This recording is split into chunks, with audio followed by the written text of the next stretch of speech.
And it is time for the guys who stir the drink, the quarterbacks. They're in the building. Some are at the podiums. Guy here with us right now, North Carolina quarterback, Drake Maye. Drake, how are you, buddy? Yes, sir. What's going on? Thanks for having me on. I'm doing well. Great to have you. Man, Great to have you. It's awesome to have you, man. I mean, seriously, you've been like one of the stars of college football for the last 3 years. So it's good to have you. We got a familiar head coach that we both played for, right? So we got a connection there. I had Mack Brown. He's got Mack Brown. What I want to ask you right off the bat, because like, as you've heard me say before, Mack's like one of the greatest talkers, recruiters in the history of football, right?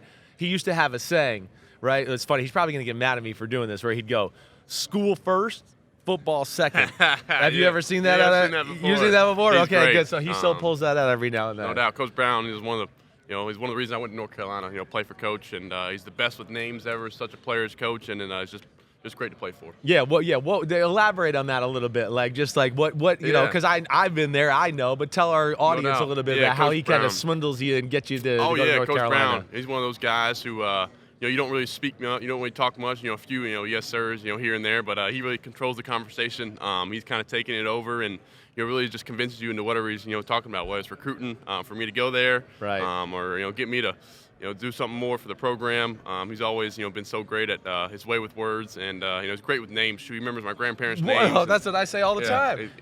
He's met my grandparents one time, remembers their names, and asked about them. Right, so. that's what I said. Yeah, 5 years later, he knows it. I'm like, what? Here's how good he is. Right. He originally commits to Alabama. Yeah. And Mack gets him to change his mind. Mack gets him to say no to Nick Saban. Are you kidding me? That. Yeah. Well, damn, Mack did the same to me. Yeah, how about that? Because I committed to Tennessee with Bill Boomer, and they just won the national championship, and I said the hell with it. I'm going to Mack to Texas. He's convincing now. He is. So. He's awesome. What did Nick say when you told him you changed your mind? Yeah, it was tough. Coach Saban was one of my favorite head coaches out there during the recruiting process, but he was telling me just to take a physical visit both places, and it was during COVID, so it was a little bit different. But I just told him I just wanted to stay home. Yeah. When did you know growing up that you could throw the ball pretty well? Yeah, I think I started playing tackle football. My parents put him in there in first grade. With all the older brothers, they just threw me out there. I was playing like DB and made a little bit of running back. I actually played with Sam Hartman, so who's here now. So funny story. Oh, that's amazing. We grew up together playing little league. Holy cow! So yeah, I didn't know really that. kind of started in early elementary school. Yeah, and kind of got into third and fourth grade, and even probably fifth grade was really. My dad had me out there, and little league football, throwing it around a little bit. He loved running 2-minute stuff, and got into middle school. My dad was coaching, and then kind of started in high school. I love playing all three, but really kind of in high school, just kind of started where football kind of separated itself, and then just to continue to play basketball just because I loved it. Well, yeah. So I'd like you, talk about your family history in athletics, because I know it's a big part of your family. You guys got athletes everywhere. No doubt. Kind of let everybody know the lineage and everything in there. Yes, sir. Yeah. First off, I think my mom's the best athlete in the family. She played 3 sports in high school. Yes, I love it. She just went to North Carolina as a Dad. student. Yeah, exactly. Yeah, exactly. But my dad he played quarterback in North Carolina. So they met there in North Carolina, and my oldest brother Luke played basketball. He was a 2-year starter at North Carolina. Now he's playing overseas in Japan, actually, now. Playing overseas. Brother Cole, he's the second oldest. He played baseball at Florida, won a national championship. And then my brother Bo, who I live with at North Carolina, he walked on the basketball team. So, yeah, just family full of athletes. So basketball, football, exactly. It was like a civil war there a little basketball, bit. football, right? baseball's in there. We covered them all. Did you ever feel like the family was pushing you to one sport or anything that way? No, I think the last one with football was untouched. So I think my dad, playing quarterback in college, wanted at least one of us to play, and just turned out to be me the last one. Yeah, when did you know like that? Like he said, like my arm's different than everybody else. When was that? Shoot, maybe 7th grade. Yeah, 7th 8th grade. Yeah, you start throwing. I always threw hard in baseball off the mound, threw hard in pitching, but really got there in football. Yeah, same with me. It was the same thing, like 7th grade baseball, football. Everyone was like, "Damn, Chris, your arm got good. What the hell happened?" If we were to watch one game, to see what you do best, what game would you say, watch this film? Yeah. From this past year, I think Syracuse. I threw it around the yard. In Syracuse, and last year against Wake Forest, 2022 season against Wake. So probably those 2 games, just running around, making throws, just keeping the ball moving. That's the biggest thing a quarterback does. Keep the ball moving and scoring points.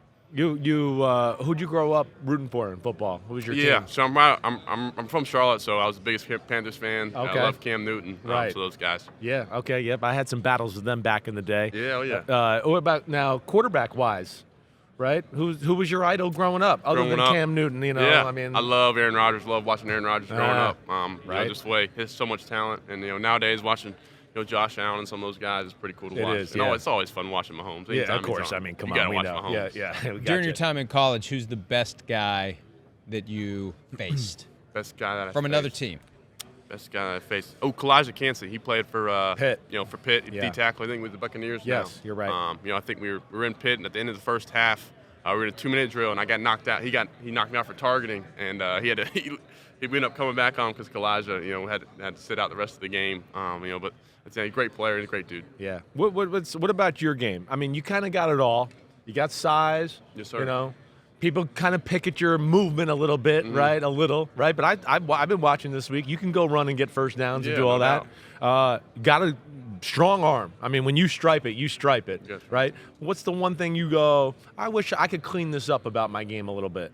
Yeah, anytime, in the pocket, I think, mobility is one of my best things that I do, making plays and, moving around and kind of feeling the pocket. Yeah. Sometimes I think I can, over-move and maybe just a little slide or a little movement and make a throw, stay on target instead of, kind of rolling out and kind of creating some own pressure. But at the same time, I make so many plays with my feet and it's dangerous, tough for defenses, so you're not really trying to harp too much on that. What are you working on right now? I mean, who are you working with is what I meant to say. I'm working with David Morris down there in Mobile, Alabama.